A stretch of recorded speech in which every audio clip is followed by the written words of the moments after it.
Meski masih kontroversial, DPR dan pemerintah siap mengesahkan RUU Kesehatan.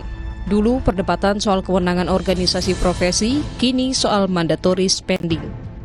Rapat kerja Komisi 9 DPR dengan pemerintah bersepakat segera mengesahkan dalam rapat paripurna DPR.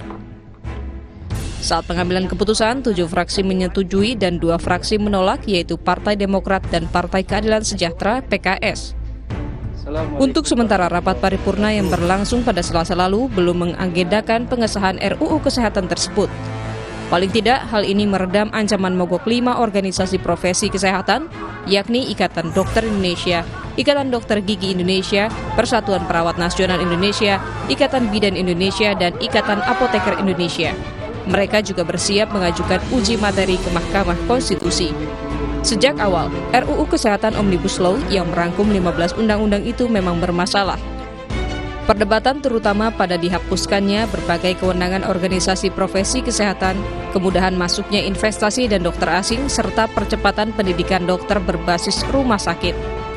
Ketika tidak tercapai titik temu, para tenaga kesehatan berdemo di seputaran Monas dan Kementerian Kesehatan. Anehnya, 2 partai yang menolak pengesahan hampir tidak membahas isu-isu kontroversial di atas. Mereka lebih menitik beratkan pada prosedur pembahasan yang dinilai tergesa-gesa, hilangnya mandatory spending dan banyaknya pengembalian kewenangan ke pemerintah pusat. Mandatory spending adalah pengeluaran negara yang wajib dialokasikan pada sektor tertentu sebagai amanat undang-undang. Misalnya anggaran pendidikan 20% dari APBN dan anggaran kesehatan yang diwajibkan 5% dari APBN di luar gaji. Alasan penghapusan mandatory spending adalah tidak terserapnya anggaran daerah sehingga dana akhirnya dihabiskan di luar sektor kesehatan. Pemerintah mengatakan dana kesehatan tidak akan hilang karena dialihkan ke rencana induk kesehatan.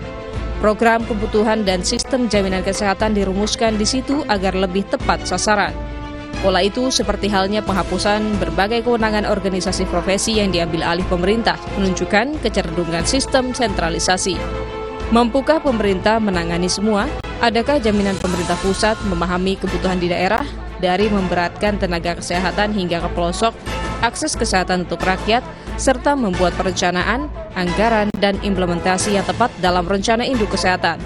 Betulkah RUU Kesehatan ini bisa mengatasi karut-marut soal kesehatan di tanah air, dari ketersediaan infrastruktur hingga sumber daya manusianya? Alangkah bijaknya jika DPR dan pemerintah mau menunda pengesahan RUU Kesehatan dan mendengarkan masukan para ahli, organisasi profesi, dan pemangku kepentingan.